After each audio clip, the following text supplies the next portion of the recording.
इस वक्त की बड़ी खबर भारत पाकिस्तान तनाव को लेकर, जहां पर मोदी सरकार ने बड़ी तैयारी की है। बड़ी खबर, ओवैसी को बड़ी जिम्मेदारी दी गई है। तो भारत पाकिस्तान तनाव पर बड़ी खबर सूत्रों के हवाले से आ रही से बताया जा रहा है कि ओवैसी समेत 30 सांसदों को विदेश भेजा जाएगा,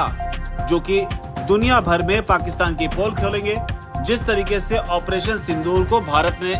अंजाम दिया, उसे लेकर भारत ने एक नई तैयारी की है। मोदी सरकार ने नई तैयारी की है और बड़ी बात है कि इस तैयारी में अब ओवैसी को भी इसमें शामिल किया गया है। इस पूरे ऑपरेशन के दौरान, जब से पहलगाम में आतंकी हमला हुआ, उसके बाद ऑपरेशन सिंदूर और उसके बाद जिस तरीके से भारत और पाकिस्तान के बीच युद्ध जैसे हालात बने, मिसाइल अटैक हुए, उसमें ओवैसी भारत के लिए डट कर खड़े रहे। आतंकवादी जब भारत को हिंदू मुसलमान में बांटा जाते थे, नाम पूछ कर, मजहब पूछ कर, जिस तरीके से उन्होंने हिंदुओं पर गोली मारी, इस पूरे मामले में ओवैसी खुलकर सामने। और अब जो खबर आ रही है उसके मुताबिक ऑपरेशन सिंदूर के बाद कूटनीतिक अभियान चलाने की तैयारी भारत सरकार ने शुरू कर दी है, जिसमें ओवैसी को भी शामिल किया जाएगा,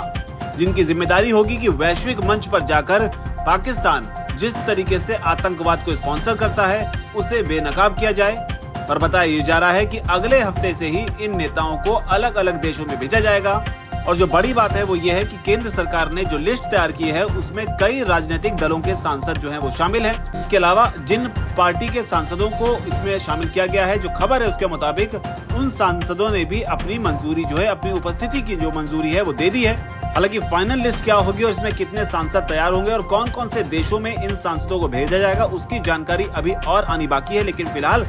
जो अपडेट आई है, सूत्रों के हवाले से बताया जा रहा है कि 30 से ज्यादा सांसदों को इस मुहिम का हिस्सा जो है वो बनाया जा सकता है। इसके अलावा बताया ये भी जा रहा है कि नेताओं का ये जो डेलीगेशन है वो 10 दिनों तक अलग अलग देशों का दौरा करेगा और इस दौरे के दौरान किस तरीके से भारत के पक्ष को दुनिया के सामने रखना और किस तरीके से पाकिस्तान को एक्सपोज करना है, इसके लिए विदेश मंत्रालय, भारत का जो विदेश मंत्रालय है MEA, वो सांसदों को जो राजनयिक मिशन है उससे पहले उसकी ब्रीफिंग देगा, उसकी जानकारी देगा कि आखिर किस तरीके से भारत के पक्ष को मजबूती से रखना है। हालांकि जानकारी के मुताबिक इस जो डेलीगेशन बनाया जा रहा है, डेलीगेशन में Bhajpa, Congress, TMC, DMK, NCP, JDU, BJD, CPI और इसके अलावा भी कई दलों के सांसद जो हैं वो शामिल हैं। और बहुत हद तक संभावना है कि 22 और 23 मई को 10 दिनों के लिए सांसद जो हैं वो रवाना होंगे, क्योंकि जो रिपोर्ट है उसके मुताबिक इन्हें मुस्तैद रहने के लिए कहा गया और कहा गया है कि जो भी जानकारी है इसके बाद में वो समय के साथ आपको दी जाएगी। लेकिन इस पूरे डेलीगेशन के दौरान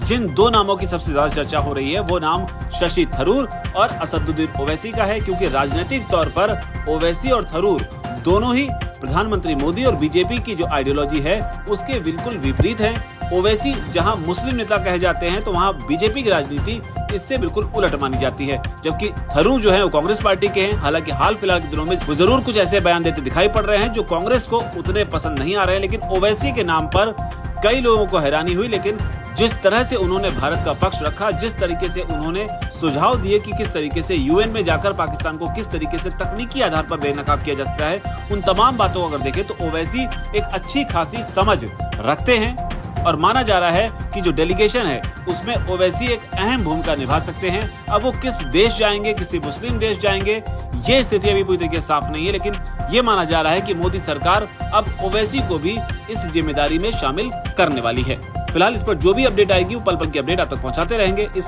पूरी जानकारी पर आपकी क्या राय है, कमेंट सेक्शन में जरूर लिखें और चैनल को सब्सक्राइब